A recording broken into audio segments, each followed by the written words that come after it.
All right, what we are doing is systematically going through various types of methods of editing in Photoshop.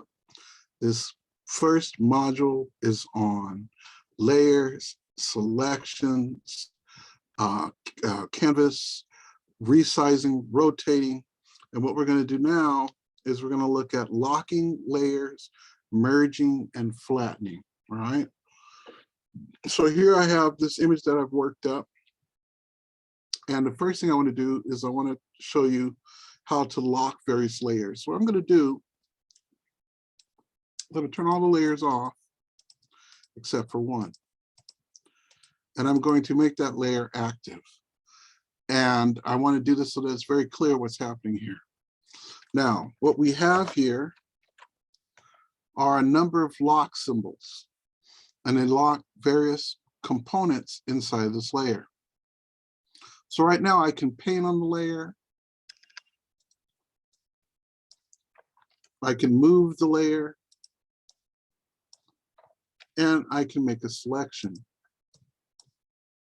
right? But these different locks will inhibit certain activities.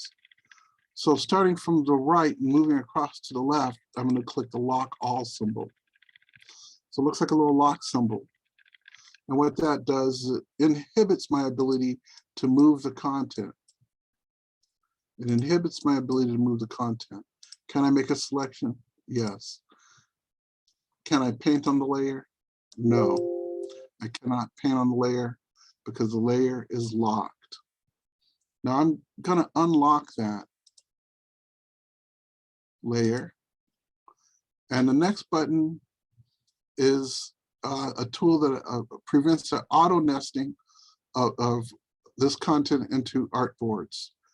When we get to working with artboards, we'll come back and use that then. Let's move to the next one. I click on it, I activate it, you see the little lock symbol, and this tool deactivates the ability to move this shape. I cannot move this shape. The shape is locked. The position of the shape is locked. I can still make a selection. I can still paint on this layer, but I cannot move it. I'm going to unlock it. I'm going to go to the next one. This locks the image pixels.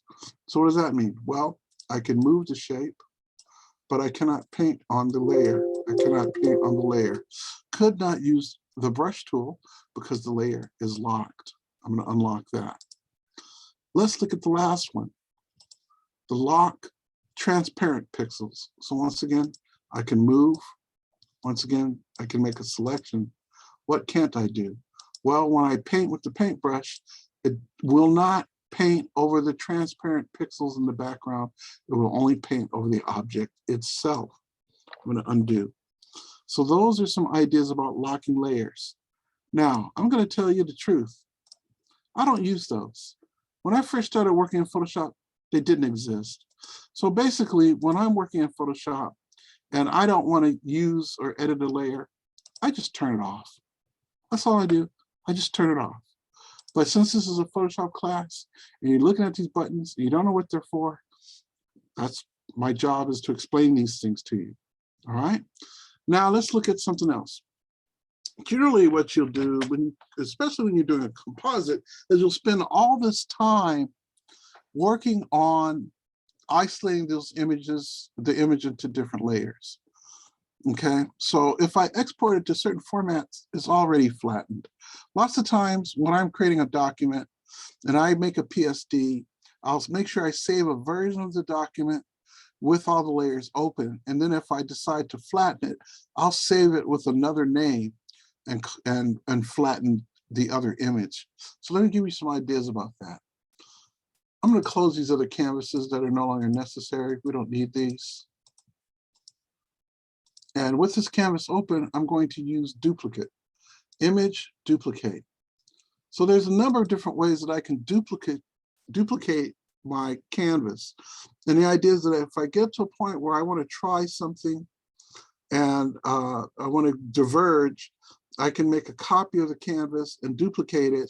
I'm going to make a duplication. So now what I would do is I would save this one and leave it with all the layers intact.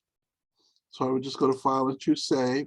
And then with this new one, I could flatten it or do other things with it and save it with a slightly different name. Let's save it as exercise 4A. The other one's exercise 4.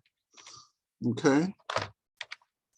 Now, what I'm going to do is I'm going to look at flattening my image. So like I said, unless I'm sure that I'm never, ever, ever, ever, ever, ever, ever, ever, ever, ever going to need to go back into that document, do I flatten it?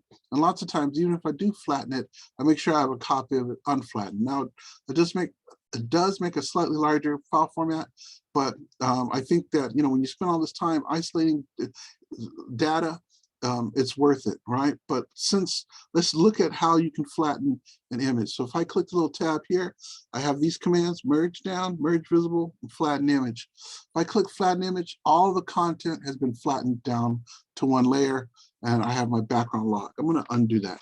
I can also find these commands under layer.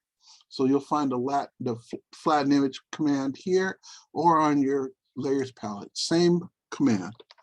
So in addition to flatten layer, what are the other ones? Merge down. So if I have a layer selected, let's say this top layer here is selected, and I click that button and choose merge down, it's going to merge it down into the next layer, right? Let's undo that. And then in addition to that, I can select a number of layers by shift clicking, and I can use the merge visible or merge layer. So let's look at merge layers. So I'm going to hold down the control key and I'm going to select 3 layers. Now I'm going to click on my tab here and I'm going to choose merge layers. So it's going to take whatever layers are selected and merge them together. So you can see here, all 3 of these layers are now merged. Now the other thing that's interesting, if you didn't notice, is the fact that the canvas actually can extend, the image pixels can extend outside of the canvas, and that's a good thing. When Photoshop first started, if you moved image pixels outside the canvas, it would chop it off and you'd have to resize things over and over and over again. All right, I'm going to undo that. Let's choose Edit, Undo. Let's step backwards. Let's just keep going, Undo. And then the other command is Merge Visible. So let's say that I want to merge these 3 eagles together. I can turn off the other 3 layers, and then I can come up and choose the Merge Visible command, and that will merge all those layers together. All right, so those are some ideas about locking layers and merging layers. Okay, and then also, as I said before, many times I will use this concept of duplication, canvas duplication. I always leave a version of it intact with all my layers open, and then if I want to flatten PSD, I'll save a copy of the document with a new name and I'll flatten it, okay? And usually when I accidentally flatten a document and I don't save it without it being flattened, that's usually when it's the most unfortunate day, because I have to go back and redo work that I've already done. All right, let's stop here.